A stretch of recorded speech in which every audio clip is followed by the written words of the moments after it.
안녕하십니까, 책도입니다. 오늘 소개해드릴 책은 100년 뒤에 우리는 이 세상에 없어요 입니다.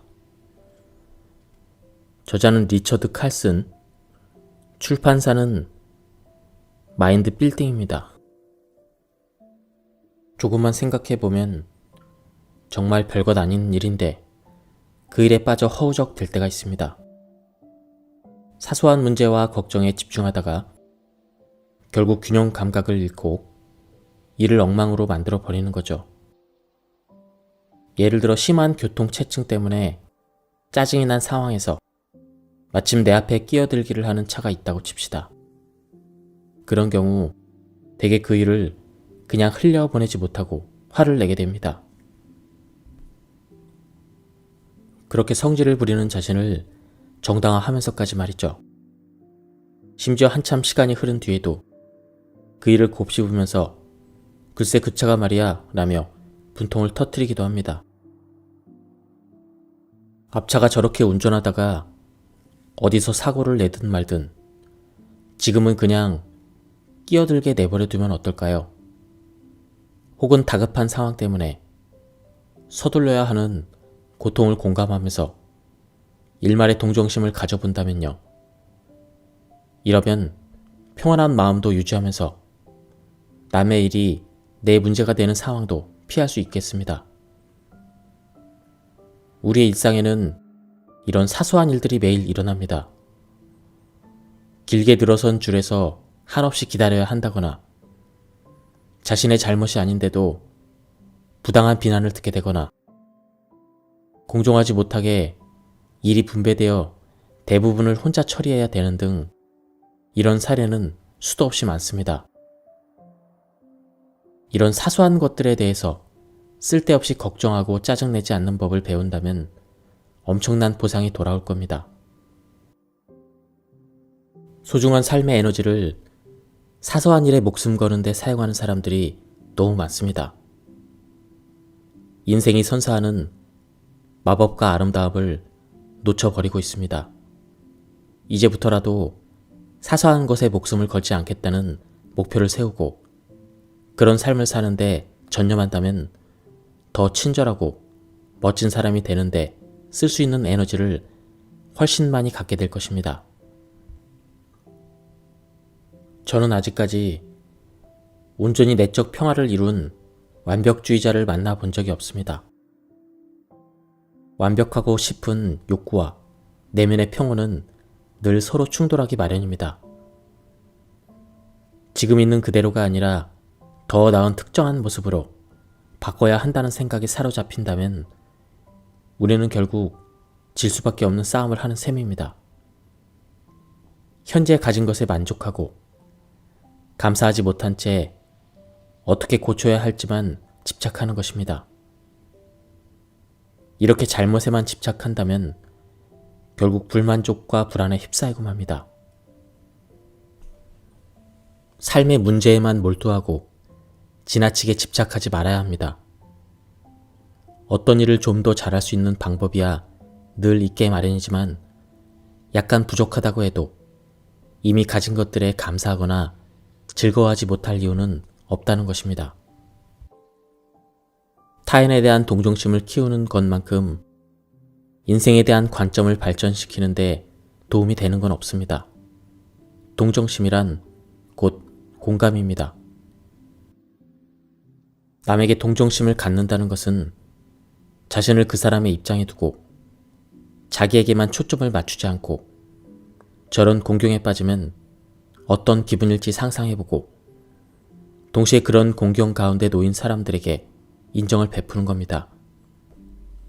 동정심이란 바로 타인의 문제와 고통, 좌절을 내 것처럼, 아니 그 이상으로 절실하게 느끼는 것입니다. 그들의 어려움을 인식하고 도와주려 애쓸 때 우리는 마음을 열고 감사의 마음을 가질 수 있습니다. 동정심은 연습을 통해 키울 수 있습니다. 여기서 중요한 두 가지 요소가 의도와 행동입니다. 의도란 간단히 말하자면 다른 사람을 향해 마음을 열겠다는 의지를 갖는 것입니다. 자신의 입장에서만 아니라 타인의 입장으로 확장하여 누가 또 무엇이 중요한지 생각해 보는 것입니다. 한편 행동은 그들을 위해 당신이 취해야 하는 어떤 행위를 말합니다. 이를테면 마음이 끌리는 일을 위해서 정기적으로 시간을 내거나 약간의 돈을 기부하거나 하는 것입니다. 또는 거리에서 마주치는 사람에게 아름다운 미소를 지어 보인다든가 진심 어린 인사를 건네는 일도 해당될 수 있습니다. 당신이 어떤 행동을 하는지가 중요한 게 아니라 어떤 행동을 한다는 사실 자체가 중요한 것입니다. 마더 테레사는 이런 말씀을 남겼습니다. 이 땅에 사는 동안 우리는 위대한 일을 할 수 없습니다. 단지 위대한 사랑으로 작은 일을 할 뿐입니다. 동정심은 우리가 보통 너무 심각하게 받아들이는 모든 사소한 것들로부터 관심을 걷어들이고 진정 감사할 수 있는 마음을 길러줍니다. 당신이 누구든 어떤 일을 하든 가장 중요한 것은 자기 자신과 당신이 사랑하는 사람들의 행복, 그리고 내면의 평화라는 사실을 기억하기 바랍니다. 만약 일을 끝내는 데에만 집착한다면 행복은 당신에게서 점점 멀어질 수밖에 없는 겁니다. 사실 거의 모든 일들은 조금씩 기다리게 해도 큰 문제가 되지 않습니다. 나중에 비상사태의 범주에 들만한 일은 그리 많지 않습니다. 다만 일할 때 그 일에 제대로 집중하기만 한다면 시간 내에 마무리할 수 있습니다. 저는 깨달았습니다. 삶의 목적이란 일을 끝마치는 데 있는 것이 아니라 일이 진행되는 각 단계를 즐기며 사랑으로 가득 찬 삶을 살아가는 것이라는 사실을, 그리고 그 사실을 자신에게 자주 일깨울수록 할 일 목록에 있는 항목을 어서 끝내버리려는 집착을 더 잘 통제할 수 있게 된다는 그 이면의 비밀 또한 말이죠. 다른 사람의 말을 자르지 말아요. 제가 다른 사람의 말을 얼마나 자주 가로막고 자르는지 깨달을지는 불과 몇 년이 지나지 않았습니다만 일단 깨달은 이후로는 그 습관이 얼마나 파괴적인지 쉽게 알 수 있었습니다. 타인의 존중과 사랑을 크게 해칠 뿐만 아니라 나 자신과 상대방, 그 둘의 머릿속을 동시에 읽느라 많은 에너지를 소모하게 만들었기 때문입니다. 잠깐만 생각해 보세요. 사람들의 말을 재촉하고 그들이 말하는 도중에 끼어들거나 말을 자르려면 자신의 생각뿐 아니라 상대의 생각까지 놓치지 말아야 됩니다. 그런데 바쁜 사람의 흔히 보이는 이런 습관은 대화 당사자들의 말과 생각의 속도를 빨라지게 만들고 맙니다. 그래서 결과적으로 모두가 긴장과 짜증, 피곤과 분노 상태에 빠지기 쉽습니다. 또한 언쟁의 불씨가 되기도 합니다. 왜냐하면 누구에게든 어떤 경우든 분노를 유발하는 확실한 원인이 하나 있다면 그것은 저 사람이 내 이야기를 들어주지 않아 이기 때문이죠. 상대방이 아니라 내가 말을 하고 있는데 그 사람이 무슨 말을 하는지 들을 수 있는 방법은 없잖아요. 다른 사람의 말을 가로막는 나쁜 성향은 원래 악이 없는 버릇에서 비롯된 것이지만 너무 익숙해진 나머지 자신에게 그런 성향이 있다는 걸 미처 눈치채지 못하게 되는 굳어진 경우가 많습니다. 이건 오히려 긍정적인 소식입니다. 왜냐하면 설령 방심하여 상대방의 말을 자르려는 순간이 와도 자신을 잠깐 멈추기만 하면 되는 겁니다. 가능하다면 대화가 시작되기 전에 인내와 기다림이 필요하다는 점을 자신에게 상기시키는 게 좋습니다. 다른 사람이 말을 끝날 때까지 기다렸다가 입을 열겠다고 다짐해보세요. 이 간단한 행동의 결과로 당신의 삶 속에 있는 사람들과의 상호작용이 얼마나 좋아지는지를 바로 알 수 있습니다. 당신과 대화하는 사람들은 당신이 자신의 말을 들어주고 있다는 느낌을 얻고 마음이 한결 편해질 테니까요. 모든 사람이 당신을 빼고 지혜롭다고 생각해요. 제목에서 제안한 것처럼 당신이 알고 만나는 모든 사람들이 완벽하게 지혜롭다고 생각하세요. 당신을 뺀 모든 사람이 말이죠. 그럼 그 모든 사람들로부터 무언가를 배울 수 있을 것입니다. 당신이 해야 될 일은 삶에서 마주치는 사람들이 당신에게 무엇을 가르쳐 주려고 하는지 알아내는 것입니다. 이 전략을 실행에 옮기면 타인의 행동이나 불완전함에 대한 짜증, 좌절, 불편이 훨씬 줄어듦을 발견하게 될 것입니다. 이런 식으로 삶에 접근해 보는 게 얼마나 기쁜 일인지도 알게 될 것입니다. 누군가의 행동으로부터 교훈을 배운다고 생각한다면 그 행동 때문에 좌절할 일도 없어질 것입니다. 예를 들어 당신이 우체국에 있다고 상상해 봅시다. 그런데 우체국 직원이 마치 일부러 느릿느릿 일하는 것처럼 느껴집니다. 이럴 때 화를 내기보다는 이렇게 질문해 보는 것입니다. 저 사람으로부터 내가 무엇을 배울 수 있을까? 어쩌면 좋아하지 않는 일을 직업으로 가진 사람이 얼마나 힘든지 동정심을 배울 수 있을 것입니다. 혹은 인내심을 기르는 훈련의 기회가 될 수도 있습니다. 사실 긴 줄 가운데 서 있는 시간만큼 인내심 단련에 좋은 기회는 없기도 합니다. 이런 전략이 얼마나 쉽고 재밌는지 깨닫고 당신은 깜짝 놀라게 될 것입니다. 그저 상황에 대한 접근을 조금만 달리하면 되는 것입니다. 이 사람들은 도대체 왜 이런 식으로 하지? 이것을 이 사람들로부터 내가 배울 수 있는 게 무엇일까? 이런 생각으로 전환하기만 하면 끝입니다. 지금 당장 당신 주변에 어떤 지혜로운 사람들이 있는지 살펴보세요. 대개는 남이 옳다고 인정하세요. 당신이 스스로에게 던져야 될 가장 중요한 질문 중 하나는 바로 이것입니다. 나는 옳은 사람이 되고 싶은가? 아니면 행복한 사람이 되고 싶은가? 대부분 이 두 질문은 서로 배타적입니다. 자신의 입장을 방어하고 내가 옳다고 주장하려면 엄청난 정신적인 에너지가 소모됩니다. 또 그러다가 소중한 사람들로부터 멀어지는 결과를 맞을 수도 있습니다.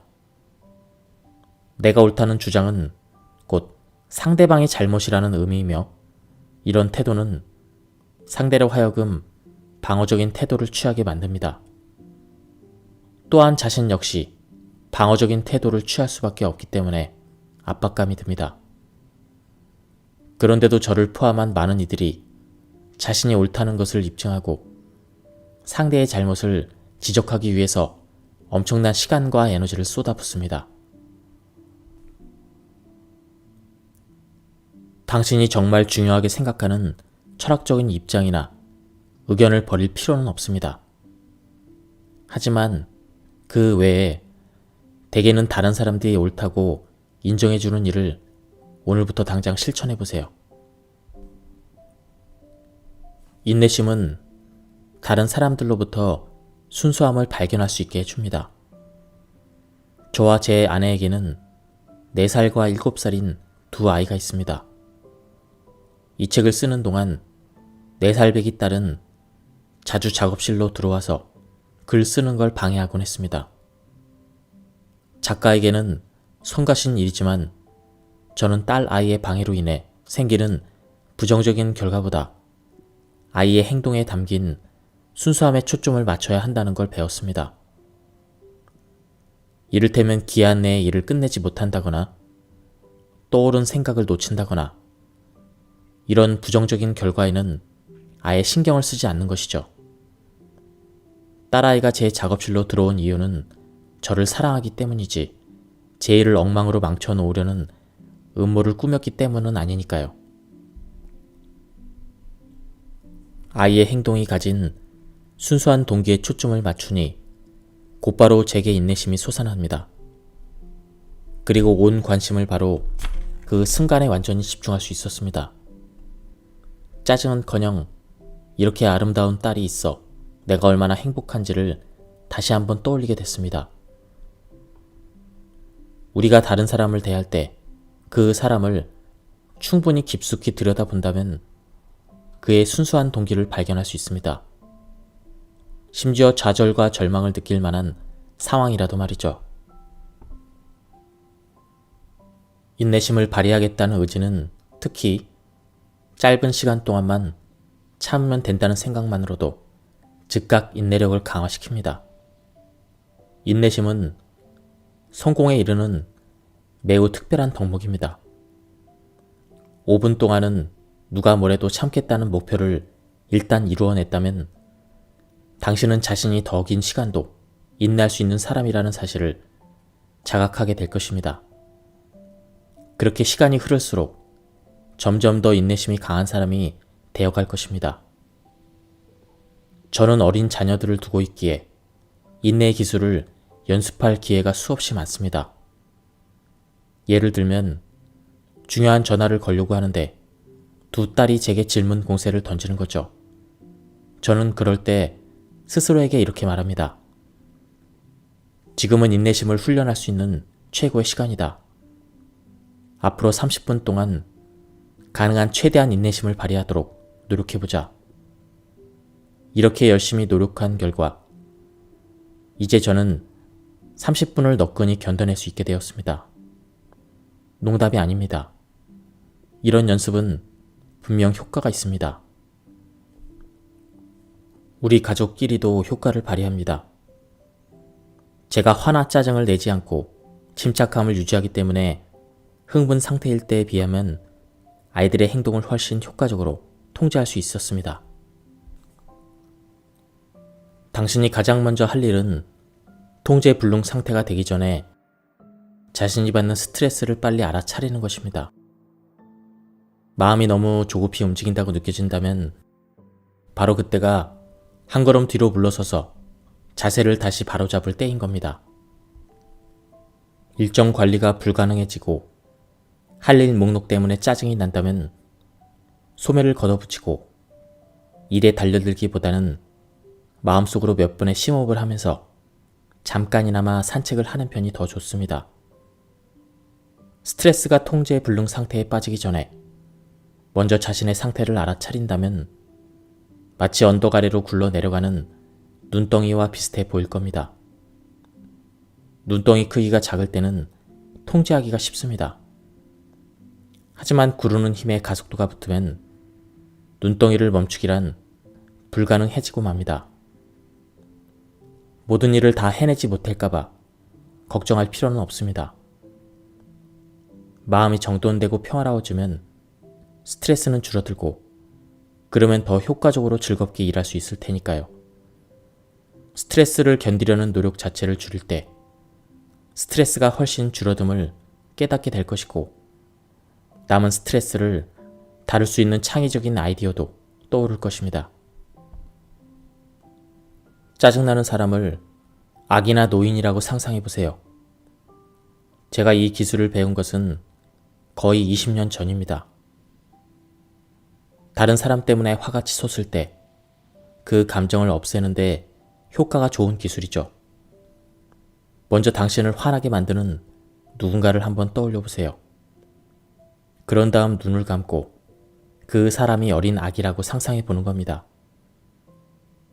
아기의 작은 몸과 순수한 눈을 봐요. 아기에게 실수는 당연한 거잖아요. 그리고 우리는 모두 한때는 아기였습니다. 이때 시계를 100년 뒤로 돌려봅니다. 그 사람은 죽음을 목전에 둔 노인이 되어 있습니다. 지친 눈매와 차분한 미소 너머로 과거의 잘못을 인정할 줄 아는 지혜가 얼핏 비칩니다. 세월이 흐르면 언젠가 우리도 살아서든 죽어서든 100살이 될 테죠. 평온한 삶을 위해서는 싸울 가치가 있는 싸움과 그냥 내버려두는 편이 나은 싸움을 의식적으로 구분해야 합니다. 모든 일이 완벽히 굴러가는 삶이 아니라 상대적으로 덜 골치 아픈 삶을 추구한다면 숱한 싸움 때문에 우리가 평정심으로부터 점점 멀어진다는 사실을 깨달을 수 있을 겁니다. 배우자에게 내가 옳고 당신이 틀렸다는 사실을 증명하는 것이 그렇게 중요할까요? 다른 사람의 사소한 실수를 꾸짖느라 그와 맞서고 싸우는 게 중요할까요? 내가 더 선호하는 식당에 가고 내가 더 좋아하는 영화를 보기 위해서 사랑하는 사람과 언젠까지 버려야 할까요? 누군가가 자동차에 낸 작은 흠집이 소송까지 제기해야 될 정도일까요? 이웃이 자동차를 다른 장소에 옮겨주지 않는다고 해서 소리 높여 다퉈야 할까요? 이런 수천 가지의 사소한 일들 때문에 많은 사람들이 인생을 싸움에 낭비하고 있습니다. 우리의 삶과 그 안에 많은 도전 과제들을 일종의 테스트라고 여기기 시작하면 당면한 문제들을 성장의 기회로 볼 수 있습니다.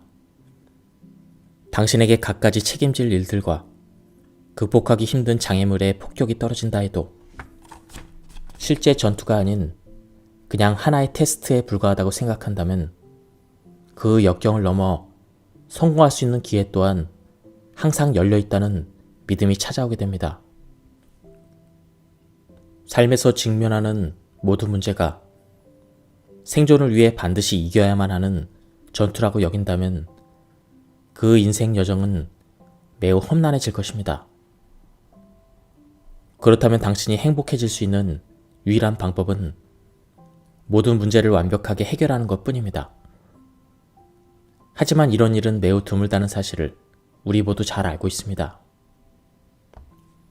이 아이디어를 당신이 지금 해결해야만 하는 일에 시험 삼아 적용해 보세요. 다루기 힘든 10대 자녀, 요구사항이 까다로운 직장 상사, 무엇이든 누구든 좋습니다. 지금 당신이 직면한 그 사안을 심각한 문제가 아니라 간단한 테스트로 새롭게 바라볼 수 있는지 시도해 보는 겁니다. 그 문제를 고민하는 대신 거기서 무언가 배울 수 있는지 살펴보세요. 또 스스로에게 이런 질문을 던져보는 겁니다. 왜 이런 상황이 나에게 펼쳐졌을까? 이 상황이 가진 의미는 무엇이고 해결하려면 어떻게 해야 할까? 이 상황을 다른 관점에서 바라볼 수는 없을까? 이것도 일종의 테스트로 볼 수 있지 않을까?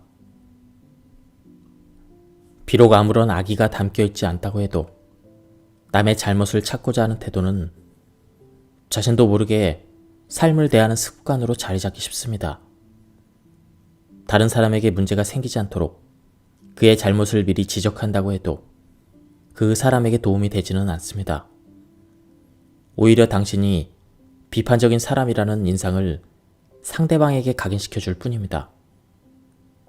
인간관계나 삶의 어떤 상황에 미리 문제를 지적하며 예방 조치하려는 습관이 당신에게 존재한다면 당장 머릿속에서 지워버리세요. 혹시라도 그 습관이 당신의 머릿속으로 다시 스멀스멀 기어왔다는 생각이 들면 아예 입을 닫아버리세요. 배우자나 친구를 위한다는 명분을 세우면서도 예방 조치를 취하는 횟수를 줄일수록 당신의 삶은 오히려 더 멋지게 변한다는 점을 금방 깨달을 수 있을 것입니다. 매일 아침 저는 잠자리에서 일어나서 눈을 감고 심호흡을 몇 차례 합니다. 그리고 나 자신에게 오늘은 누구에게 사랑을 보낼까라고 묻습니다. 그러면 즉각 누군가의 얼굴이 떠오릅니다. 가족일 때도 있고 친구, 함께 일하는 동료, 이웃사람, 아니면 과거의 누군가일 때도 있으며 심지어 길에서 마주쳤던 모르는 사람일 때도 있습니다. 떠오른 사람이 누구인지는 중요하지 않습니다. 이렇게 하는 목적은 내 마음의 사랑을 장착하기 위한 것이기 때문입니다. 사랑을 전하고픈 사람이 분명히 있지만 저는 마음으로 그가 사랑으로 가득한 하루를 보내기를 소망합니다. 저 자신에게 이렇게 말하기도 합니다. 당신이 사랑과 친절로 가득한 멋진 하루를 보내길 바랍니다. 랍비 헤너럴 쿠시너는 신이 창조한 모든 것에는 잠재적으로 신성한 것이 깃들어 있음을 우리에게 상기시켜 줍니다.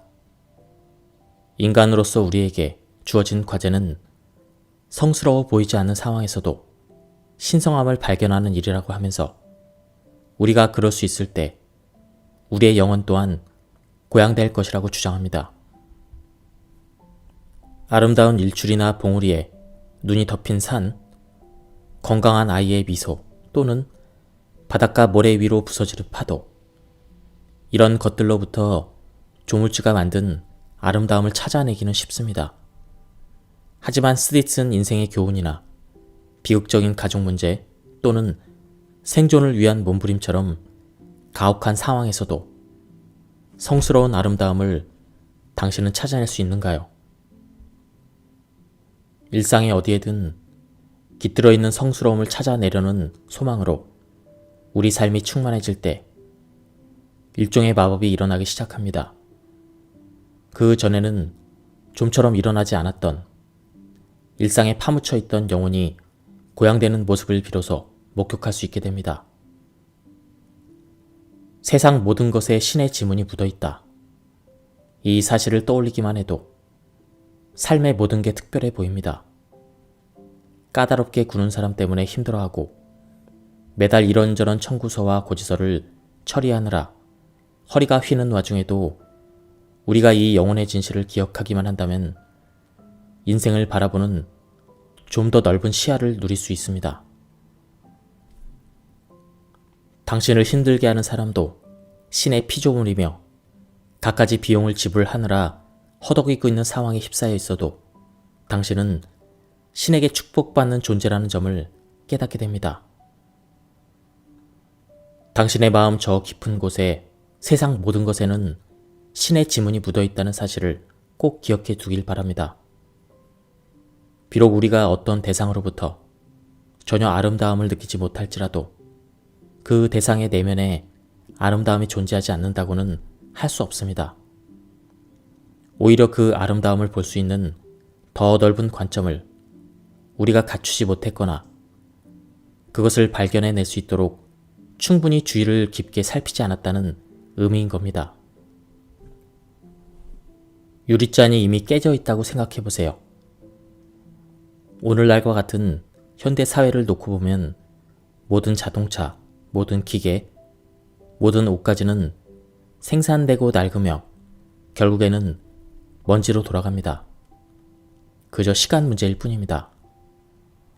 우리의 육신도 태어났으니 언젠가는 소멸하게 될 것입니다. 어떤 유리잔이든 일단 만들어지면 언젠가는 깨지게 될 것입니다. 이 교훈을 통해 마음의 평화를 얻을 수 있습니다. 뭔가가 깨질 거라고 예상하고 있으면 그 상황이 실제 발생했을 때 크게 놀라거나 실망하지 않습니다. 너무 낙심한 나머지 아무것도 하지 못하는 상태가 되는 대신 이제껏 그 물건을 잘 사용할 수 있었다는 점을 감사하게 생각할 수도 있습니다. 유리잔 하나만 가지고도 아주 쉽게 이 교훈을 얻을 수 있습니다. 지금 당신이 가장 아끼는 유리잔을 하나 꺼내보세요.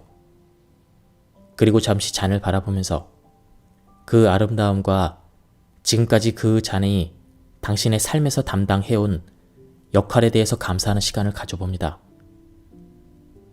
이제 그 유리잔이 바닥에 떨어져서 산산이 부서져 있는 모습을 상상해보세요. 동시에 세상 만물은 시간이 흐르면 결국 해체되어 원래 요소로 돌아가게 된다는 사실을 떠올려 보는 겁니다. 자신이 아끼는 잔이나 다른 물건이 깨지는 것을 좋아할 사람은 당연히 그 누구도 없습니다. 이 철학은 인생을 소극적으로 살라거나 매사 심드렁한 사람이 되라는 뜻이 아닙니다. 어떤 상황에서도 마음의 평화를 유지할 수 있는 방법을 얘기할 뿐입니다. 평온하고 마음에 여유가 있는 사람을 관찰해 보면 기분이 좋을 때 감사의 마음을 갖는다는 사실을 발견할 수 있습니다. 그들은 기분이란 좋을 때도 있고 나쁠 때도 있으며 지금 좋다고 해도 언제든 나빠질 수 있음을 잘 이해하고 있습니다. 행복한 사람에게는 이것이 아무런 문제가 되지 않습니다. 세상 이치가 다 그렇기 때문입니다. 기분이란 늘 변하기 마련이라는 점을 그들은 인정합니다. 그래서 우울하거나 화가 나거나 스트레스를 받을 때도 그러한 감정을 좋은 기분을 대할 때와 마찬가지로 마음을 열고 지혜롭게 받아들일 수 있습니다. 자신의 감정에 대항해서 싸우거나 두려움에 빠지기보다는 안 좋은 감정 역시 지나갈 것이라는 사실을 이해합니다. 부정적인 기분이 들 때 그것에 빠져들거나 맞서 싸우지 않고 그저 있는 그대로 받아들이면서 품위를 지킵니다. 그렇게 해야 부드럽고 우아하게 부정적인 감정에서 벗어나 긍정적인 감정 상태로 들어갈 수 있습니다. 당신이 의식적으로 조금 덜 공격적인 운전자가 되기로 결심한다면 차 안에서 보내는 시간을 여유롭게 바라볼 수 있게 됩니다. 운전하는 시간을 단지 이동에 소요되는 시간이 아니라 심호흡과 일상을 돌아볼 여유를 누릴 수 있는 시간이라고 생각해 보세요. 공격적인 운전으로 근육을 긴장시키는 대신 근육을 이완하는 시간으로 돌아가 보세요. 긴장을 풀어주는 음악을 들으며 목적지에 도착하고 나면 출발했을 때보다 훨씬 더 느긋해진 자신을 느낄 수 있습니다.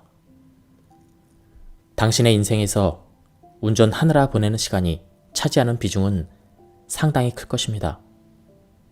그 시간을 좌절과 분노로 보낼지 아니면 보다 지혜롭게 사용할지 여부는 당신에게 달려 있습니다. 후자를 선택한다면 당신은 분명 더 여유롭고 느긋한 사람이 될 것입니다.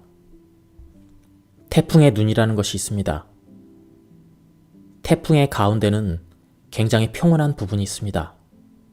놀라운 것은 인간관계의 태풍 속에서도 태풍의 눈에 머무는 건 생각보다 훨씬 쉽다는 사실입니다. 단지 의지와 실천만 필요할 뿐입니다. 예를 들어 난장판이 될 뻔한 모임에 가야 한다고 생각해 봅시다. 자기 자신에게 말해보세요. 지금 가야 하는 그 모임을 혼란 속에서 차분함을 연습하는 기회로 삼겠다는 말이죠. 모임 장소에서 평온함을 유지하는 그런 사람은 극히 드뭅니다. 그 장소에서 평온함을 유지하는 유일한 사람이 되겠다고 결심하는 겁니다. 심호흡을 하고 남의 말에 귀를 기울여 보세요. 다른 사람들이 옳다고 인정해주고 그들을 칭찬해주세요. 여기서 중요한 건 당신이 그렇게 하겠다고 마음만 정한다면 충분히 그럴 수 있다는 점입니다. 가족 모임이나 칵테일 파티, 아이들의 생일 파티 등 특별한 위험 요소가 없는 모임에서 평온함을 실천해보세요. 당신이 얼마나 잘 해내고 있는지 점검해보고 성공의 기쁨도 누리세요. 태풍의 눈에 머무는 연습을 하면 현재에 더 충실해지고 더 즐거워질 것입니다. 우리는 누구나 잠재적인 돌발 상황을 무수히 많이 접할 수 있습니다. 갑작스레 계획을 변경하거나 진행될 거라고 믿던 일이 일어나지 않거나 누군가가 하겠다고 약속했던 일을 하지 않거나 생각보다 수입이 적게 들어오거나 당신의 일정을 누군가가 말도 없이 바꿔놓거나 계획과는 달리 남은 시간이 적거나 이런 사례들이 굉장히 많이 일어날 것입니다. 그리고 이런 상황에서 당신이 스스로에게 던져야 될 질문은 바로 이것입니다. 정말 중요한 것은 무엇일까? 우리는 계획대로 일이 진행되지 않을 때 좌절감을 느낍니다. 하지만 그것은 우선 순위를 어디에 두느냐의 문제입니다. 글쓰기 일정을 엄격하게 지키는 게 더 중요할까요? 아니면 4살짜리 아이가 아빠를 필요로 하는 순간 그 부름에 응답해 주는 것이 더 중요할까요? 좀 더 보편적인 질문을 던져보겠습니다. 어느 쪽이 더 중요할까요? 내가 원하는 바를 이루고 계획을 반드시 지키는 일인가요? 아니면 상황이 흘러가도록 자연스럽게 놓아두는 법을 배우는 일일까요? 좀 더 평온한 사람이 되고자 한다면 계획에 엄격해지려고 애쓰기보다는 흐름에 유연하게 대처하는 자세가 더 중요하다는 것만은 확실해 보입니다. 바로 오늘 아침 저는 일터에서 있었던 작은 위기로 인해서 마음이 혼란스러워졌고 잔뜩 긴장하게 되었습니다. 예약이 겹치는 바람에 같은 시간에 두 고객이 동시에 내방하는 상황이 발생했습니다. 저는 과도한 스트레스와 지나친 긴장으로부터 저를 구해준 생각은 100년 후에는 아무도 이 순간을 기억하지 않을 것이며 아무도 신경 쓰지 않을 것이라는 자각이었습니다. 저는 차분하게 실수를 인정하고 그 상황을 책임지기로 했습니다. 그리고 두 고객 중 한 사람이 기꺼이 예약을 변경하는 데 동의해 주었습니다. 늘 그렇듯 쉽게 큰 사건이 될 수도 있는 사소한 일이었던 것입니다. 불교에서 문제란 우리의 성장과 평화에 너무나 중요한 역할을 한다고 보기에 티베트의 구도자들은 실제로 이렇게 기도를 합니다. 삶을 사는 동안 마음이 진정 깨어 있도록 그리고 자유로움과 만물에 대한 연민의 마음을 가질 수 있도록 저에게 적절한 어려움과 고난을 주십시오. 사실 삶이 너무 쉽게 흘러갈 때는 진정한 성장을 위한 기회를 찾기가 어렵습니다. 그렇다고 당신이 애써서 문제점을 찾아야 한다고 하는 것은 아닙니다. 하지만 이것만은 제안하고 싶습니다. 인생의 문제들로부터 도망가려고 애쓰거나 제거하려고 애쓰는 대신 그 문제들이 삶에 있을 수밖에 없고 존재 자체가 자연스러운 것이며 또 인생의 중요한 일부라는 사실을 받아들이세요. 그러면 당신의 삶은 전쟁이 아니라 충으로 바뀔 것입니다. 이러한 받아들임의 철학이야말로 자연스러운 흐름을 따르는 삶의 뿌리가 되어줄 것입니다. 정말 중요한 것이 무엇인지 매일 질문해보세요. 우리는 삶이 주는 혼란과 책임감, 목표에 짓눌린 채 인생의 방향을 쉽게 잃어버리곤 합니다. 그런 좌절을 맞이하면 진정 소중한 것들을 잊거나 뒷전에 미루고 싶은 마음이 듭니다. 그럴 때 이 질문을 스스로에게 던지는 게 큰 도움이 된다는 걸 깨달았습니다. 정말 중요한 것이 뭐지? 내 아침 루틴 중 하나는 이 질문을 자신에게 던지는 겁니다. 가장 중요한 것이 무엇인지를 계속 자기 자신에게 상기시킴으로써 삶의 우선순위를 올바로 유지할 수 있습니다. 수많은 책임과 할 일 가운데 내가 무엇을 가장 중요하게 생각하는지, 무엇에 에너지를 가장 많이 쏟아야 되는지를 일깨워줍니다. 저의 경우 그건 바로 아내와 아이들과 함께하는 시간 보내기, 내면의 평화, 그리고 글쓰기입니다. 표면적으로 이 전략은 너무나 단순해 보이지만 그 속에는 삶이 올바른 궤도로 계속 나아갈 수 있도록 만드는 놀라운 효과가 있습니다. 이 책을 마무리하면서 당신에게 이렇게 제안하고 싶습니다. 바로 오늘이 이 세상에서 보내는 마지막 날인 것처럼 살라는 겁니다. 저는 이 제안이 매우 적절하다고 생각합니다. 무모하게 살라거나 책임감을 던져버리는 것이 아니죠.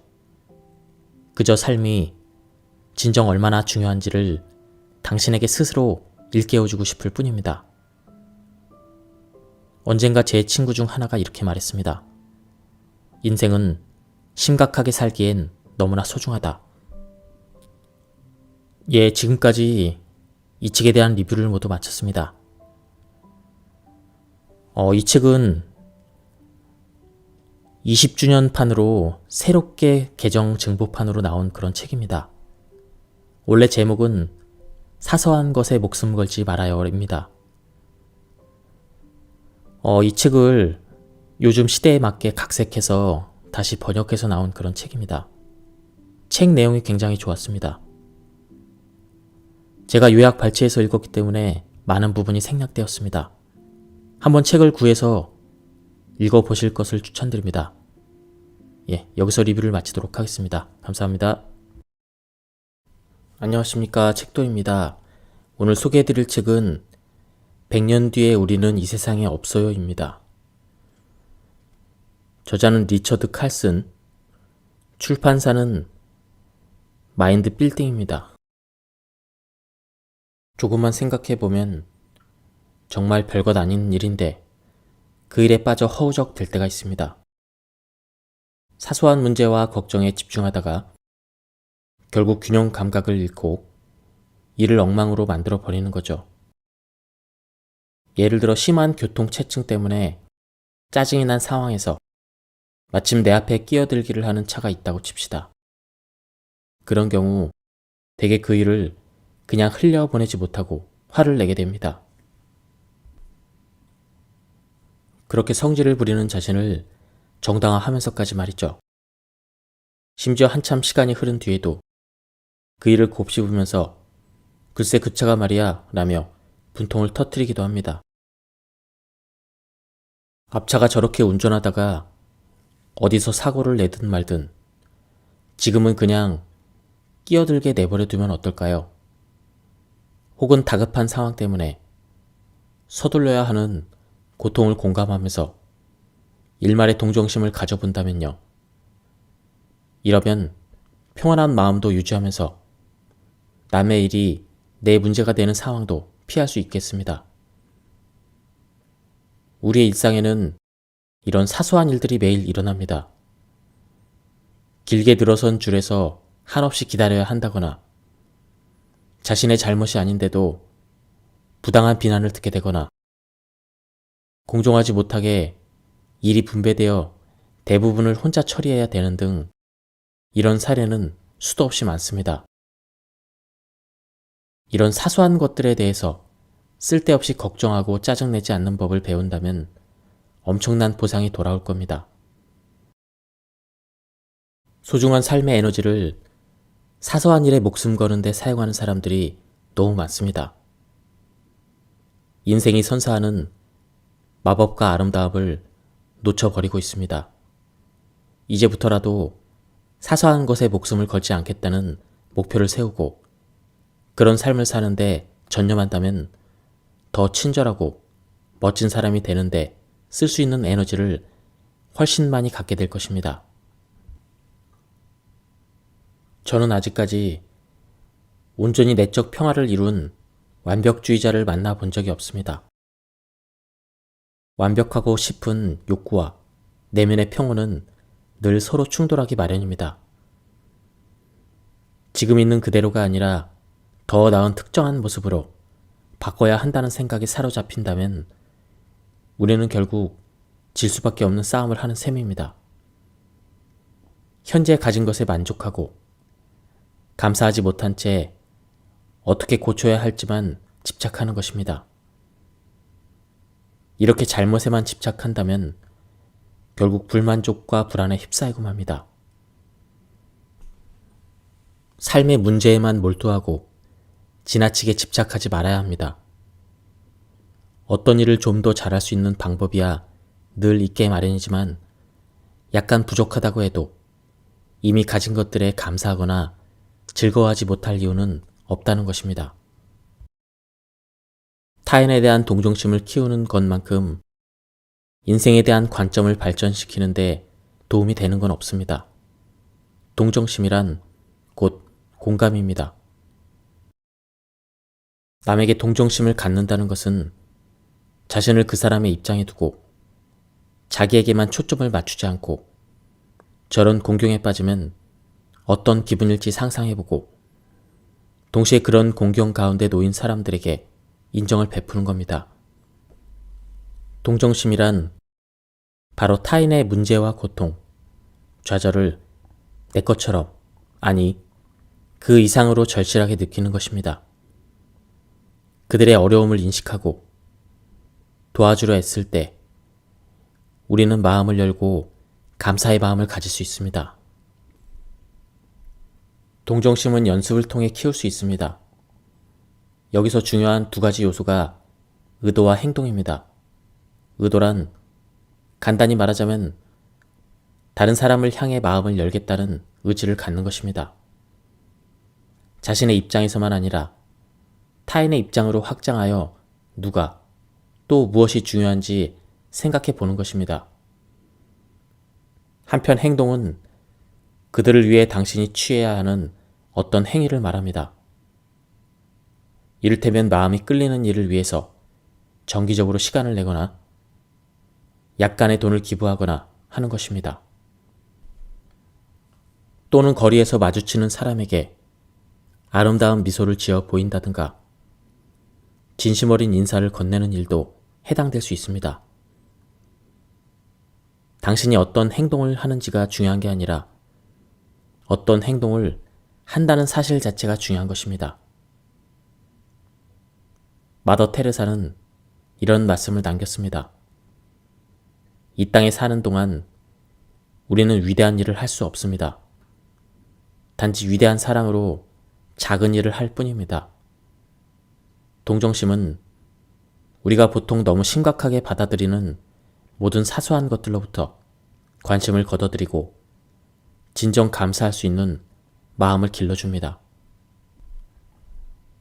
당신이 누구든 어떤 일을 하든 가장 중요한 것은 자기 자신과 당신이 사랑하는 사람들의 행복, 그리고 내면의 평화라는 사실을 기억하기 바랍니다.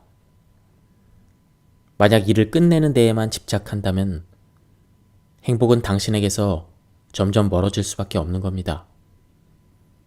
사실 거의 모든 일들은 조금씩 기다리게 해도 큰 문제가 되지 않습니다. 나중에 비상사태의 범주에 들만한 일은 그리 많지 않습니다. 다만 일할 때 그 일에 제대로 집중하기만 한다면 시간 내에 마무리할 수 있습니다. 저는 깨달았습니다. 삶의 목적이란 일을 끝마치는 데 있는 것이 아니라 일이 진행되는 각 단계를 즐기며 사랑으로 가득 찬 삶을 살아가는 것이라는 사실을, 그리고 그 사실을 자신에게 자주 일깨울수록 할 일 목록에 있는 항목을 어서 끝내버리려는 집착을 더 잘 통제할 수 있게 된다는 그 이면의 비밀 또한 말이죠.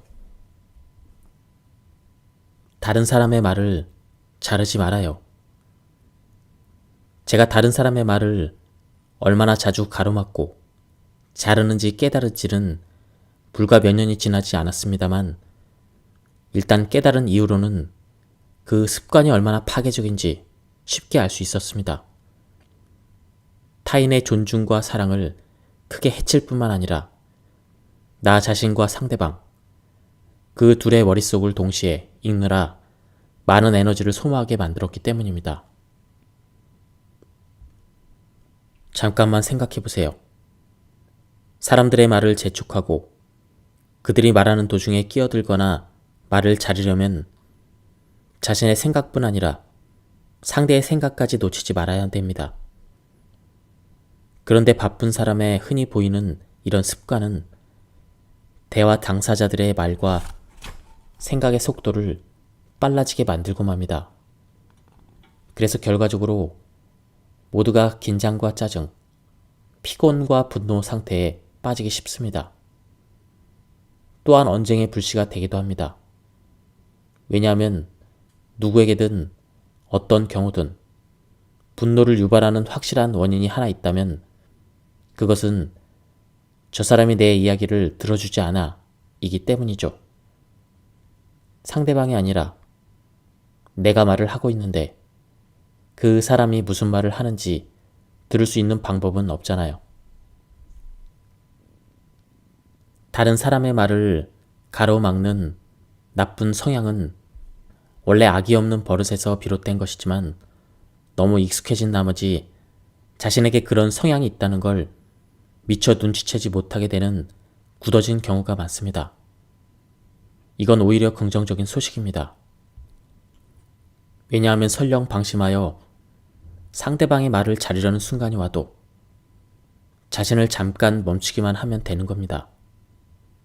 가능하다면 대화가 시작되기 전에 인내와 기다림이 필요하다는 점을 자신에게 상기시키는 게 좋습니다.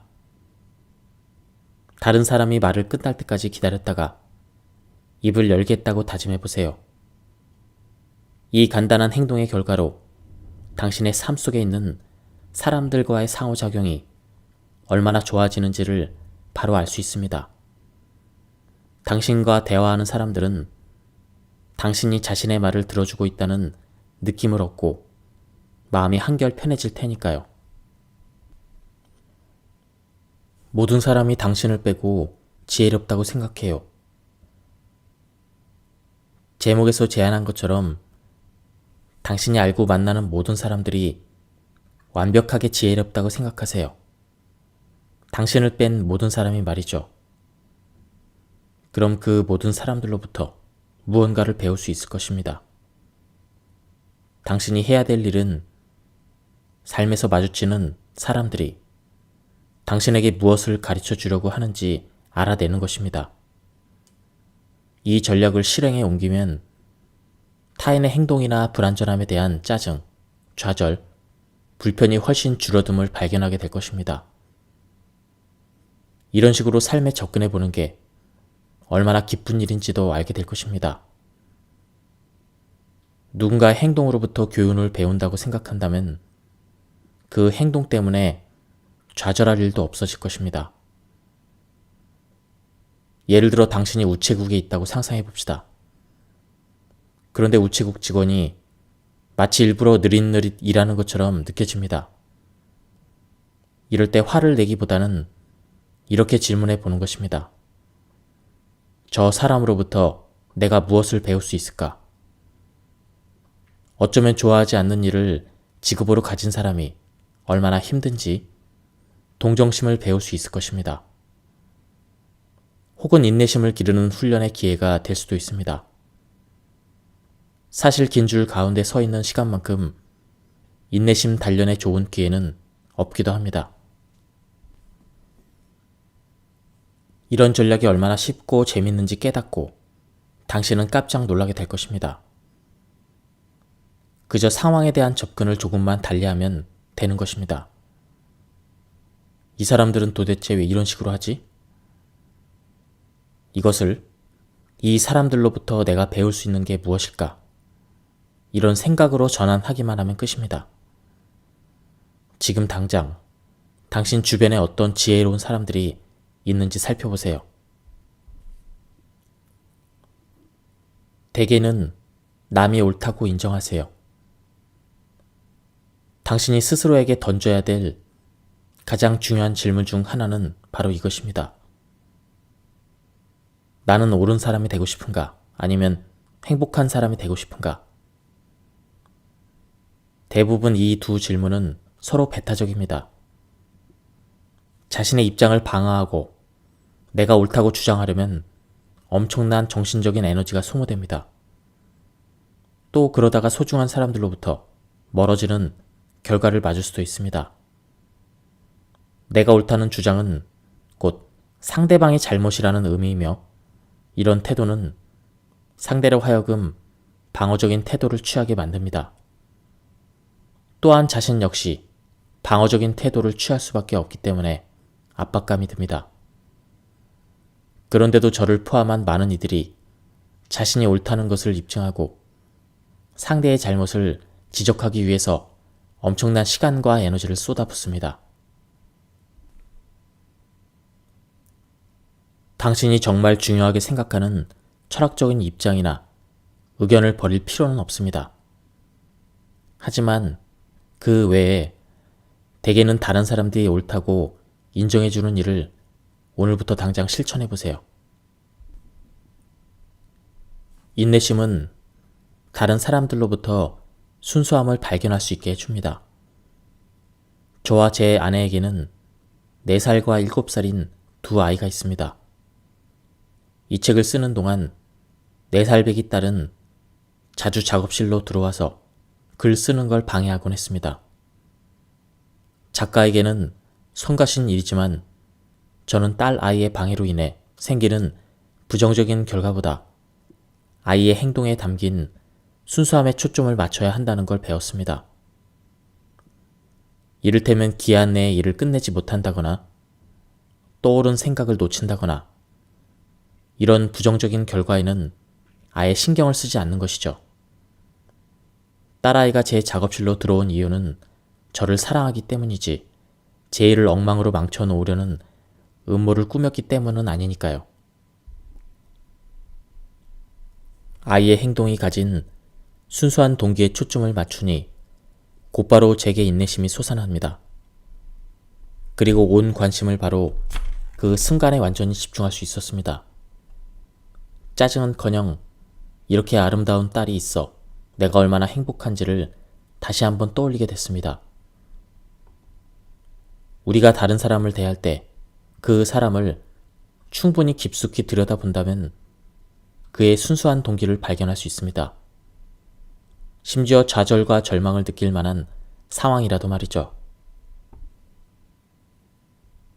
인내심을 발휘하겠다는 의지는 특히 짧은 시간 동안만 참으면 된다는 생각만으로도 즉각 인내력을 강화시킵니다. 인내심은 성공에 이르는 매우 특별한 덕목입니다. 5분 동안은 누가 뭐래도 참겠다는 목표를 일단 이루어냈다면 당신은 자신이 더 긴 시간도 인내할 수 있는 사람이라는 사실을 자각하게 될 것입니다. 그렇게 시간이 흐를수록 점점 더 인내심이 강한 사람이 되어갈 것입니다. 저는 어린 자녀들을 두고 있기에 인내의 기술을 연습할 기회가 수없이 많습니다. 예를 들면 중요한 전화를 걸려고 하는데 두 딸이 제게 질문 공세를 던지는 거죠. 저는 그럴 때 스스로에게 이렇게 말합니다. 지금은 인내심을 훈련할 수 있는 최고의 시간이다. 앞으로 30분 동안 가능한 최대한 인내심을 발휘하도록 노력해보자. 이렇게 열심히 노력한 결과 이제 저는 30분을 너끈히 견뎌낼 수 있게 되었습니다. 농담이 아닙니다. 이런 연습은 분명 효과가 있습니다. 우리 가족끼리도 효과를 발휘합니다. 제가 화나 짜증을 내지 않고 침착함을 유지하기 때문에 흥분 상태일 때에 비하면 아이들의 행동을 훨씬 효과적으로 통제할 수 있었습니다. 당신이 가장 먼저 할 일은 통제 불능 상태가 되기 전에 자신이 받는 스트레스를 빨리 알아차리는 것입니다. 마음이 너무 조급히 움직인다고 느껴진다면 바로 그때가 한 걸음 뒤로 물러서서 자세를 다시 바로잡을 때인 겁니다. 일정 관리가 불가능해지고 할 일 목록 때문에 짜증이 난다면 소매를 걷어붙이고 일에 달려들기보다는 마음속으로 몇 번의 심호흡을 하면서 잠깐이나마 산책을 하는 편이 더 좋습니다. 스트레스가 통제 불능 상태에 빠지기 전에 먼저 자신의 상태를 알아차린다면 마치 언덕 아래로 굴러 내려가는 눈덩이와 비슷해 보일 겁니다. 눈덩이 크기가 작을 때는 통제하기가 쉽습니다. 하지만 구르는 힘에 가속도가 붙으면 눈덩이를 멈추기란 불가능해지고 맙니다. 모든 일을 다 해내지 못할까봐 걱정할 필요는 없습니다. 마음이 정돈되고 평화로워지면 스트레스는 줄어들고 그러면 더 효과적으로 즐겁게 일할 수 있을 테니까요. 스트레스를 견디려는 노력 자체를 줄일 때 스트레스가 훨씬 줄어듦을 깨닫게 될 것이고 남은 스트레스를 다룰 수 있는 창의적인 아이디어도 떠오를 것입니다. 짜증나는 사람을 악이나 노인이라고 상상해 보세요. 제가 이 기술을 배운 것은 거의 20년 전입니다. 다른 사람 때문에 화가 치솟을 때 그 감정을 없애는데 효과가 좋은 기술이죠. 먼저 당신을 화나게 만드는 누군가를 한번 떠올려 보세요. 그런 다음 눈을 감고 그 사람이 어린 아기라고 상상해 보는 겁니다. 아기의 작은 몸과 순수한 눈을 봐요. 아기에게 실수는 당연한 거잖아요. 그리고 우리는 모두 한때는 아기였습니다. 이때 시계를 100년 뒤로 돌려봅니다. 그 사람은 죽음을 목전에 둔 노인이 되어 있습니다. 지친 눈매와 차분한 미소 너머로 과거의 잘못을 인정할 줄 아는 지혜가 얼핏 비칩니다. 세월이 흐르면 언젠가 우리도 살아서든 죽어서든 100살이 될 테죠. 평온한 삶을 위해서는 싸울 가치가 있는 싸움과 그냥 내버려두는 편이 나은 싸움을 의식적으로 구분해야 합니다. 모든 일이 완벽히 굴러가는 삶이 아니라 상대적으로 덜 골치 아픈 삶을 추구한다면 숱한 싸움 때문에 우리가 평정심으로부터 점점 멀어진다는 사실을 깨달을 수 있을 겁니다. 배우자에게 내가 옳고 당신이 틀렸다는 사실을 증명하는 것이 그렇게 중요할까요? 다른 사람의 사소한 실수를 꾸짖느라 그와 맞서고 싸우는 게 중요할까요? 내가 더 선호하는 식당에 가고 내가 더 좋아하는 영화를 보기 위해서 사랑하는 사람과 언젠까지 버려야 할까요? 누군가가 자동차에 낸 작은 흠집이 소송까지 제기해야 될 정도일까요? 이웃이 자동차를 다른 장소에 옮겨주지 않는다고 해서 소리 높여 다퉈야 할까요? 이런 수천 가지의 사소한 일들 때문에 많은 사람들이 인생을 싸움에 낭비하고 있습니다.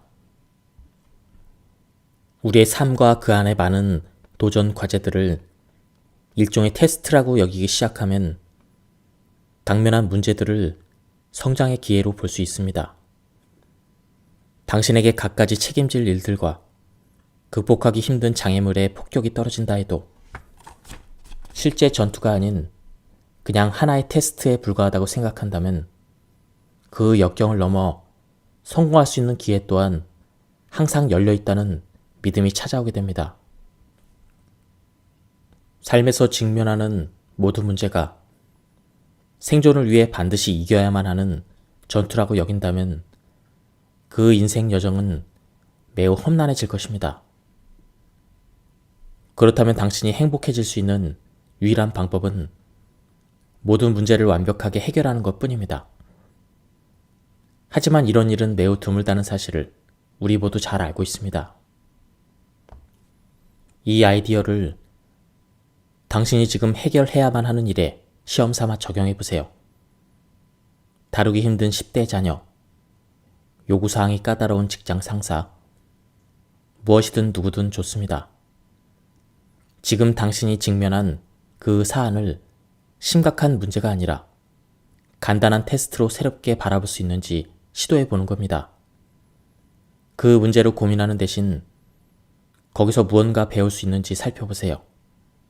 또 스스로에게 이런 질문을 던져보는 겁니다. 왜 이런 상황이 나에게 펼쳐졌을까? 이 상황이 가진 의미는 무엇이고 해결하려면 어떻게 해야 할까? 이 상황을 다른 관점에서 바라볼 수는 없을까? 이것도 일종의 테스트로 볼 수 있지 않을까? 비록 아무런 악의가 담겨있지 않다고 해도 남의 잘못을 찾고자 하는 태도는 자신도 모르게 삶을 대하는 습관으로 자리 잡기 쉽습니다. 다른 사람에게 문제가 생기지 않도록 그의 잘못을 미리 지적한다고 해도 그 사람에게 도움이 되지는 않습니다. 오히려 당신이 비판적인 사람이라는 인상을 상대방에게 각인시켜 줄 뿐입니다. 인간관계나 삶의 어떤 상황에 미리 문제를 지적하며 예방 조치하려는 습관이 당신에게 존재한다면 당장 머릿속에서 지워버리세요. 혹시라도 그 습관이 당신의 머릿속으로 다시 스멀스멀 기어왔다는 생각이 들면 아예 입을 닫아버리세요. 배우자나 친구를 위한다는 명분을 세우면서도 예방 조치를 취하는 횟수를 줄일수록 당신의 삶은 오히려 더 멋지게 변한다는 점을 금방 깨달을 수 있을 것입니다. 매일 아침 저는 잠자리에서 일어나서 눈을 감고 심호흡을 몇 차례 합니다.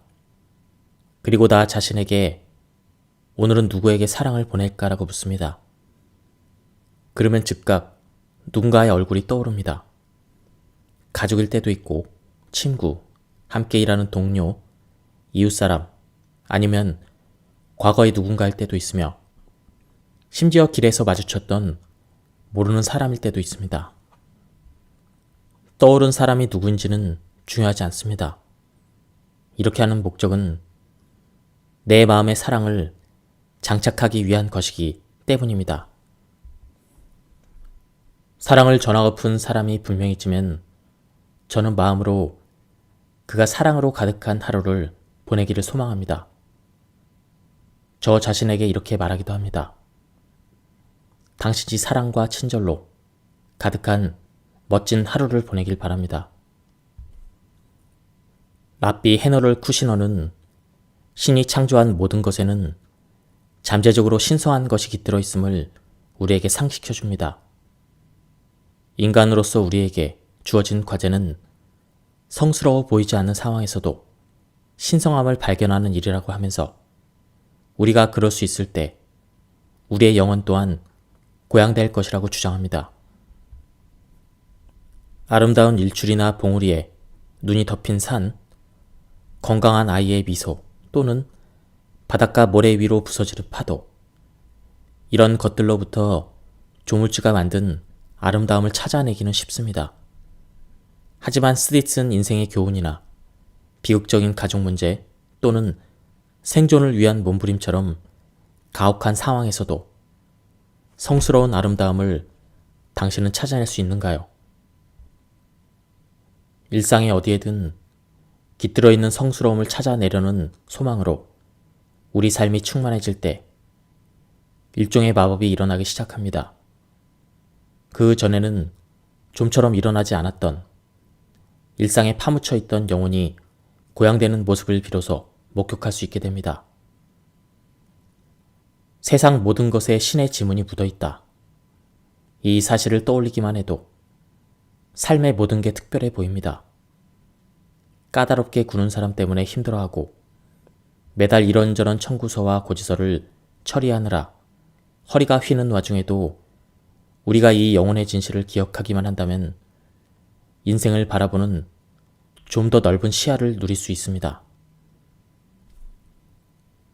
당신을 힘들게 하는 사람도 신의 피조물이며 갖가지 비용을 지불하느라 허덕이고 있는 상황에 휩싸여 있어도 당신은 신에게 축복받는 존재라는 점을 깨닫게 됩니다.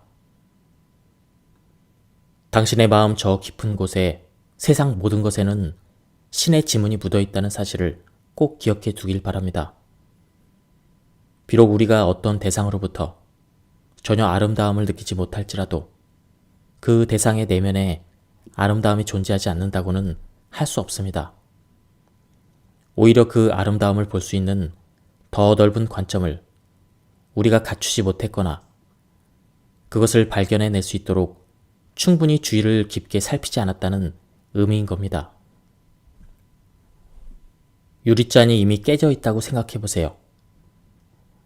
오늘날과 같은 현대 사회를 놓고 보면 모든 자동차, 모든 기계, 모든 옷까지는 생산되고 낡으며 결국에는 먼지로 돌아갑니다. 그저 시간 문제일 뿐입니다. 우리의 육신도 태어났으니 언젠가는 소멸하게 될 것입니다. 어떤 유리잔이든 일단 만들어지면 언젠가는 깨지게 될 것입니다. 이 교훈을 통해 마음의 평화를 얻을 수 있습니다. 뭔가가 깨질 거라고 예상하고 있으면 그 상황이 실제 발생했을 때 크게 놀라거나 실망하지 않습니다. 너무 낙심한 나머지 아무것도 하지 못하는 상태가 되는 대신 이제껏 그 물건을 잘 사용할 수 있었다는 점을 감사하게 생각할 수도 있습니다. 유리잔 하나만 가지고도 아주 쉽게 이 교훈을 얻을 수 있습니다. 지금 당신이 가장 아끼는 유리잔을 하나 꺼내보세요. 그리고 잠시 잔을 바라보면서 그 아름다움과 지금까지 그 잔이 당신의 삶에서 담당해온 역할에 대해서 감사하는 시간을 가져봅니다. 이제 그 유리잔이 바닥에 떨어져서 산산이 부서져 있는 모습을 상상해보세요. 동시에 세상 만물은 시간이 흐르면 결국 해체되어 원래 요소로 돌아가게 된다는 사실을 떠올려 보는 겁니다. 자신이 아끼는 잔이나 다른 물건이 깨지는 것을 좋아할 사람은 당연히 그 누구도 없습니다. 이 철학은 인생을 소극적으로 살라거나 매사 심드렁한 사람이 되라는 뜻이 아닙니다. 어떤 상황에서도 마음의 평화를 유지할 수 있는 방법을 얘기할 뿐입니다. 평온하고 마음에 여유가 있는 사람을 관찰해보면 기분이 좋을 때 감사의 마음을 갖는다는 사실을 발견할 수 있습니다. 그들은 기분이란 좋을 때도 있고 나쁠 때도 있으며 지금 좋다고 해도 언제든 나빠질 수 있음을 잘 이해하고 있습니다. 행복한 사람에게는 이것이 아무런 문제가 되지 않습니다. 세상 이치가 다 그렇기 때문입니다. 기분이란 늘 변하기 마련이라는 점을 그들은 인정합니다. 그래서 우울하거나 화가 나거나 스트레스를 받을 때도 그러한 감정을 좋은 기분을 대할 때와 마찬가지로 마음을 열고 지혜롭게 받아들일 수 있습니다. 자신의 감정에 대항해서 싸우거나 두려움에 빠지기보다는 안 좋은 감정 역시 지나갈 것이라는 사실을 이해합니다. 부정적인 기분이 들 때 그것에 빠져들거나 맞서 싸우지 않고 그저 있는 그대로 받아들이면서 품위를 지킵니다. 그렇게 해야 부드럽고 우아하게 부정적인 감정에서 벗어나 긍정적인 감정 상태로 들어갈 수 있습니다. 당신이 의식적으로 조금 덜 공격적인 운전자가 되기로 결심한다면 차 안에서 보내는 시간을 여유롭게 바라볼 수 있게 됩니다. 운전하는 시간을 단지 이동에 소요되는 시간이 아니라 심호흡과 일상을 돌아볼 여유를 누릴 수 있는 시간이라고 생각해 보세요. 공격적인 운전으로 근육을 긴장시키는 대신 근육을 이완하는 시간으로 돌아가 보세요. 긴장을 풀어주는 음악을 들으며 목적지에 도착하고 나면 출발했을 때보다 훨씬 더 느긋해진 자신을 느낄 수 있습니다. 당신의 인생에서 운전하느라 보내는 시간이 차지하는 비중은 상당히 클 것입니다. 그 시간을 좌절과 분노로 보낼지 아니면 보다 지혜롭게 사용할지 여부는 당신에게 달려 있습니다. 후자를 선택한다면 당신은 분명 더 여유롭고 느긋한 사람이 될 것입니다. 태풍의 눈이라는 것이 있습니다. 태풍의 가운데는 굉장히 평온한 부분이 있습니다. 놀라운 것은 인간 관계의 태풍 속에서도 태풍의 눈에 머무는 건 생각보다 훨씬 쉽다는 사실입니다. 단지 의지와 실천만 필요할 뿐입니다. 예를 들어 난장판이 될 뻔한 모임에 가야 한다고 생각해 봅시다. 자기 자신에게 말해보세요. 지금 가야 하는 그 모임을 혼란 속에서 차분함을 연습하는 기회로 삼겠다는 말이죠. 모임 장소에서 평온함을 유지하는 그런 사람은 극히 드뭅니다. 그 장소에서 평온함을 유지하는 유일한 사람이 되겠다고 결심하는 겁니다. 심호흡을 하고 남의 말에 귀를 기울여 보세요. 다른 사람들이 옳다고 인정해주고 그들을 칭찬해 주세요. 여기서 중요한 건 당신이 그렇게 하겠다고 마음만 정한다면 충분히 그럴 수 있다는 점입니다. 가족 모임이나 칵테일 파티, 아이들의 생일 파티 등 특별한 위험 요소가 없는 모임에서 평온함을 실천해 보세요. 당신이 얼마나 잘 해내고 있는지 점검해보고 성공의 기쁨도 누리세요.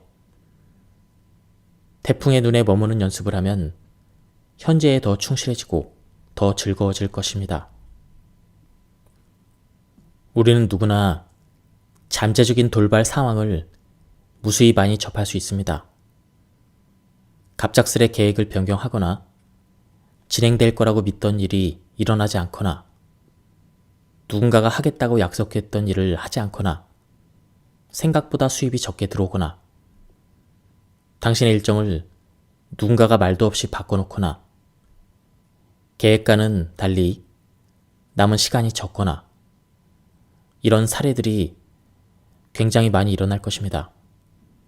그리고 이런 상황에서 당신이 스스로에게 던져야 될 질문은 바로 이것입니다. 정말 중요한 것은 무엇일까? 우리는 계획대로 일이 진행되지 않을 때 좌절감을 느낍니다. 하지만 그것은 우선 순위를 어디에 두느냐의 문제입니다.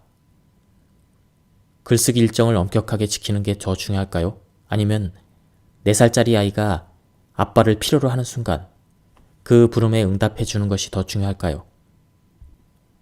좀 더 보편적인 질문을 던져보겠습니다.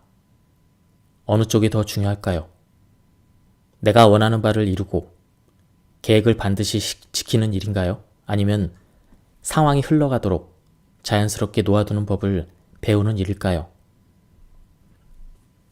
좀 더 평온한 사람이 되고자 한다면 계획에 엄격해지려고 애쓰기보다는 흐름에 유연하게 대처하는 자세가 더 중요하다는 것만은 확실해 보입니다. 바로 오늘 아침 저는 일터에서 있었던 작은 위기로 인해서 마음이 혼란스러워졌고 잔뜩 긴장하게 되었습니다. 예약이 겹치는 바람에 같은 시간에 두 고객이 동시에 내방하는 상황이 발생했습니다. 저는 과도한 스트레스와 지나친 긴장으로부터 저를 구해준 생각은 100년 후에는 아무도 이 순간을 기억하지 않을 것이며 아무도 신경 쓰지 않을 것이라는 자각이었습니다. 저는 차분하게 실수를 인정하고 그 상황을 책임지기로 했습니다. 그리고 두 고객 중 한 사람이 기꺼이 예약을 변경하는 데 동의해 주었습니다. 늘 그렇듯 쉽게 큰 사건이 될 수도 있는 사소한 일이었던 것입니다. 불교에서 문제란 우리의 성장과 평화에 너무나 중요한 역할을 한다고 보기에 티베트의 구도자들은 실제로 이렇게 기도를 합니다. 삶을 사는 동안 마음이 진정 깨어 있도록 그리고 자유로움과 만물에 대한 연민의 마음을 가질 수 있도록 저에게 적절한 어려움과 고난을 주십시오. 사실 삶이 너무 쉽게 흘러갈 때는 진정한 성장을 위한 기회를 찾기가 어렵습니다. 그렇다고 당신이 애써서 문제점을 찾아야 한다고 하는 것은 아닙니다. 하지만 이것만은 제안하고 싶습니다. 인생의 문제들로부터 도망가려고 애쓰거나 제거하려고 애쓰는 대신 그 문제들이 삶에 있을 수밖에 없고 존재 자체가 자연스러운 것이며 또 인생의 중요한 일부라는 사실을 받아들이세요. 그러면 당신의 삶은 전쟁이 아니라 충으로 바뀔 것입니다. 이러한 받아들임의 철학이야말로 자연스러운 흐름을 따르는 삶의 뿌리가 되어줄 것입니다. 정말 중요한 것이 무엇인지 매일 질문해 보세요. 우리는 삶이 주는 혼란과 책임감, 목표에 짓눌린 채 인생의 방향을 쉽게 잃어버리곤 합니다. 그런 좌절을 맞이하면 진정 소중한 것들을 잊거나 뒷전에 미루고 싶은 마음이 듭니다. 그럴 때 이 질문을 스스로에게 던지는 게 큰 도움이 된다는 걸 깨달았습니다. 정말 중요한 것이 뭐지? 내 아침 루틴 중 하나는 이 질문을 자신에게 던지는 겁니다. 가장 중요한 것이 무엇인지를 계속 자기 자신에게 상기시킴으로써 삶의 우선순위를 올바로 유지할 수 있습니다. 수많은 책임과 할 일 가운데 내가 무엇을 가장 중요하게 생각하는지, 무엇에 에너지를 가장 많이 쏟아야 되는지를 일깨워 줍니다. 저의 경우 그건 바로 아내와 아이들과 함께하는 시간 보내기, 내면의 평화, 그리고 글쓰기입니다. 표면적으로 이 전략은 너무나 단순해 보이지만 그 속에는 삶이 올바른 궤도로 계속 나아갈 수 있도록 만드는 놀라운 효과가 있습니다. 이 책을 마무리하면서 당신에게 이렇게 제안하고 싶습니다. 바로 오늘이 이 세상에서 보내는 마지막 날인 것처럼 살라는 겁니다. 저는 이 제안이 매우 적절하다고 생각합니다. 무모하게 살라거나 책임감을 던져버리는 것이 아니죠. 그저 삶이 진정 얼마나 중요한지를 당신에게 스스로 일깨워주고 싶을 뿐입니다. 언젠가 제 친구 중 하나가 이렇게 말했습니다. 인생은 심각하게 살기엔 너무나 소중하다. 예, 지금까지 이 책에 대한 리뷰를 모두 마쳤습니다. 이 책은 20주년 판으로 새롭게 개정 증보판으로 나온 그런 책입니다. 원래 제목은 사소한 것에 목숨 걸지 말아요입니다. 이 책을 요즘 시대에 맞게 각색해서 다시 번역해서 나온 그런 책입니다. 책 내용이 굉장히 좋았습니다. 제가 요약 발췌해서 읽었기 때문에 많은 부분이 생략되었습니다. 한번 책을 구해서 읽어보실 것을 추천드립니다. 예, 여기서 리뷰를 마치도록 하겠습니다. 감사합니다.